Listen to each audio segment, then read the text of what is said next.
killer in custody after 2 killings in 3 days. Thanks for joining us, everyone. I'm Brian Bolter. And I'm Sean Yancey. The violence rattled the community of Olney, Maryland. Tonight, this man, Rohan Goodlett, faces 2 first-degree murder charges, and investigators say he has a troubled past. Audrey Barnes is live in his neighborhood. Audrey, I understand he lived near one of those victims. That's right, Sean. Let me just backtrack for you for a second to tell you that an hour after the second shooting on North High Street, police pulled over 35-year-old Rohan Goodlett. He was driving a beige Toyota Camry that they had been looking for. And that's when they quickly learned that he lived here right next door on Olney Mill Road next to the first shooting victim. And after that, they searched his home and found ammunition that linked Goodlett to both Olney murders. Police say 81-year-old Nazir Ahmed was shot in the back of his head in the bedroom of his home. 2 days later, Punyasara Gadara died from 3 bullets pumped into him as he walked home from work.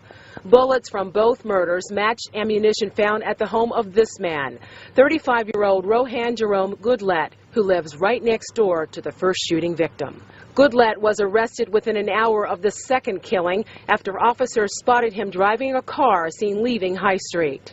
We got a break in the case with the ballistic evidence that had been collected. The shell casings at both scenes were examined, and a determination was made that the casings from both homicide scenes came from the same weapon. Investigators learned Goodlett has a history of mental illness. He was living with his parents on Olney Mill Road after being found not criminally responsible for a burglary and harassment incident in 2008. There was a report and a finding that the defendant would not be a danger to himself or others if released back into the community, with special conditions. Those conditions included a requirement that the defendant take psychotropic medications. Police say now the question is, how was he able to get his hands on a 9mm weapon? I mean, obviously it's an issue that we've got to deal with. I mean,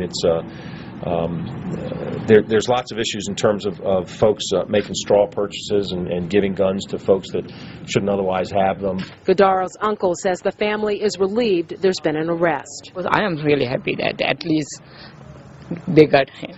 Neighbors are resting easier too. My daughter was afraid to come home from school, and when she got here on Monday was paralyzed by fear. Could not even go upstairs by herself, so we're relieved to have it resolved.